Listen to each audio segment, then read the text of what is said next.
Ang Cambugahay Falls ay isang nakamamanghang likas na kababalaghan na matatagpuan sa Siquijor, Pilipinas. Ito ay naging sikat na destinasyon para sa mga lokal at turista dahil sa kagandahan at katahimikan nito. Ang kasaysayan ng Cambugahay Falls ay nagugat sa lokal na alamat.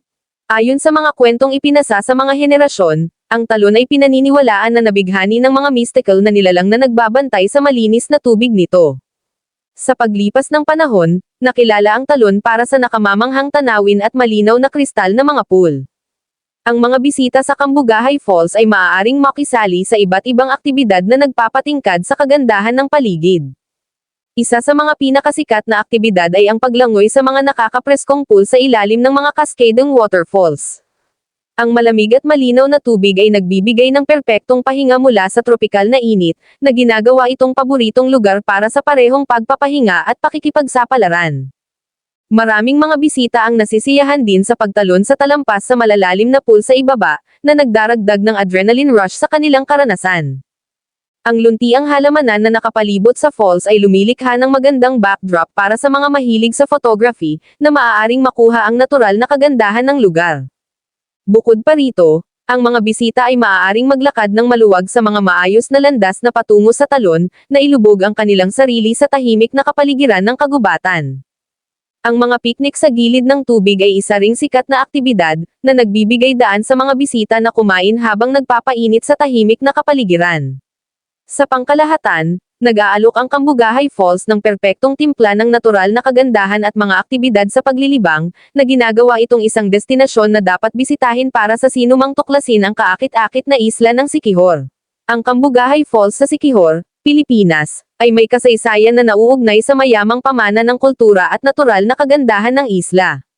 Sa una, ang talon ay nagsilbing mahalagang pinagmumulan ng tubig para sa mga lokal na komunidad, na nagbibigay ng malinis na tubig para sa inumin, paliligo, at paglalaban ng mga damit.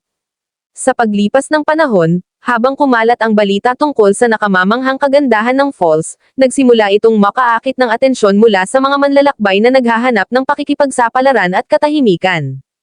Dahil sa malakristal na turquoise pool nito, napapaligiran ng malalagang tropikal na mga dahon, mabilis na nakuha ng Cambugahay Falls ang puso ng mga bumisita. Habang lumalago ang turismo sa Pilipinas, lumakas din ang reputasyon ng Cambugahay Falls. Ang mga bisita mula sa loob ng bansa at sa ibang bansa ay naakit sa kanyang nakakabighaning kagandahan, kaya naging sikat na destinasyon sa isla ng Siquijor. Kinilala ng mga lokal na komunidad ang potensyal na pang-ekonomiya ng talon at nagsimulang bumuo ng infrastruktura upang mapaunlakan ang mga turista. Ang mga mapupuntahang daanan ay ginawa, na ginagawang mas madali para sa mga bisita na makarating sa talon. Bukod pa rito, ang mga amenity tulad ng mga lugar ng picnic, mga silid na palitan, at mga stall ng pagkain ay itinatag, na nagpapahusay sa pangkalahatang karanasan ng bisita. Malaki rin ang naging papel ng pag-angat ng social media sa pag-promote ng Cambugahay Falls sa mas malawak na audience. Ang mga nakamamanghang larawan at kumikinang na mga review na ibinahagi sa online ay umakit ng higit pang mga manlalakbay sa site, na lalong nagpapatibay sa katayuan nito bilang isang destinasyong dapat puntahan sa Siquijor. Habang patuloy na nagiging popular ang Cambugahay Falls, ginawa ang mga pagsisikap upang mapanatili ang likas na kagandahan nito at protektahan ang nakapalibot na ekosistema. Ang mga sustainable tourism practices ay ipinatupad upang matiyak na ang mga susunod na henerasyon ay masisiyahan din sa ningning ng talon. Ngayon, nakatayo ang Cambugahay Falls bilang isang patunay ng maayos na ugnayan ng kalikasan at turismo.